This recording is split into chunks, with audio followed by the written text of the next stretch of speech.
Back to another video here, guys. It is your boy Kesh. Now, for the topic of today's video, and it's something that I've noticed in myself, something that I've been able to change, but something that I see in a lot of men coming up in the game, wanting to be successful, wanting to accomplish, a number of amazing things, wanting to acquire a certain level of financial, physical abundance, whatever it may be. And one of the greatest lessons that I've learned along this path is to desensitize yourself to beauty. Now, you're probably wondering what I mean by this. I see that a lot of people put things on a pedestal, right? They haven't accomplished anything in their life, and then they put all of their goals on such a high pedestal that all it does is to continue to push it further and further from their reach. One very important phrase that I personally live by is the creation is never greater than the creator. Now, what do I mean by this? What I mean is all of the things that you want, you can create from a place of abundance, from a place of decision, right? All of the things that you want actually are coming out of you. When you're in an abundance mindset, you're going to tend to make more money. You're going to be putting yourselves in positions where opportunities are going to come. So, in essence, your internal world, who you are, is far above anything material that you can acquire in this world.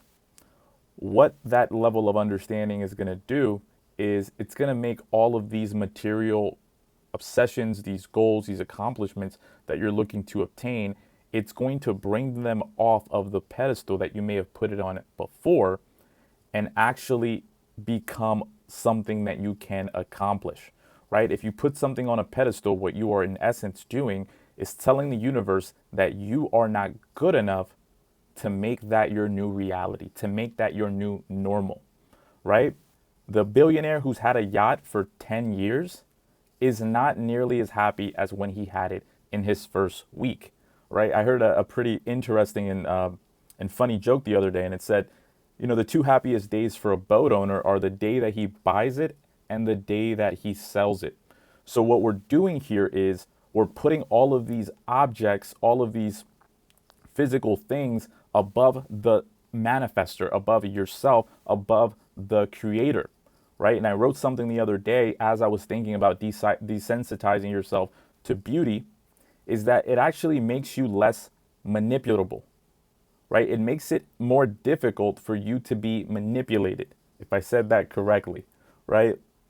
Now, with that being said, making it easier for you to be manipulated, it allows you to stay within your frame and never react overly emotionally to anything because you know that you are the source of everything outside of you, right? As long as you're in the right headspace, everything outside of you can be multiplied. It can be lost, but it can be obtained again.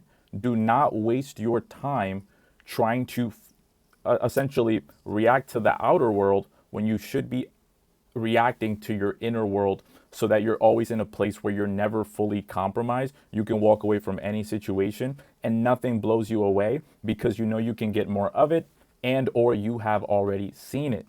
So again, something I wrote earlier this week. If you're in your head ruminating all day, you'll think Italy is, this or that, right? Whatever your imaginings on seeing beautiful countries is. But when you get there and when you've seen more of the world, right? When you've been desensitized to beauty, right? You're going to see that Thailand has better beaches. But either way, you're not blown away by anything that you're seeing because you can always travel. You can always see amazing new things. Your first vacation and your 10th vacation aren't going to feel the same, right? You're going to be far more present once it becomes your new normal. And once you take it off the pedestal and stop believing, that seeing these beautiful places is something that is foreign to you. When it's something that is normal to you, right? It's going to make it a lot easier for you to then replicate it, for you to then repeat it, right? Instead of being this abstract thing that you get every now and again, you must make abundance completely normal to you. You only react as the creator and the observer. Nothing outside of you is more valuable than your energetic state and your ability to manifest and to hold reality within your mind, right? You must belong in the room. You're not a fan, right? Stop acting ridiculous when you see something that you like. If you see a nice car driving down the street, calm down. You can have that car. It's not a big deal. Nothing is ever a big deal because when you react and make things a big deal, you're actually giving it your life force energy, your power. Instead of actually taking that power to then, in your physical reality, generate that car so then you can drive it. Instead of being a fanboy and watching someone and vicariously living through someone, right? This is the essence, and this is how I finished it off. This is the essence of main character energy. I also want to mention one last thing, and I see a lot of guys doing this, right? When they're around certain people, they may see that someone has a certain frame, right? A really good frame that people go into regularly. If you wish to be a man with your own ball sacks, guys, you can't fall into people's frames easily, right? And you do this, you fall into people's frames by being either jealous of their magnetic ability, right? Or wanting to be these people. Take even the most adept social person off of a pedestal and realize that you too can have this magnetic frame and this magnetic energy and attract everything into your life that you deserve. It is your boy Kesh signing out. I'll see you guys in the next video.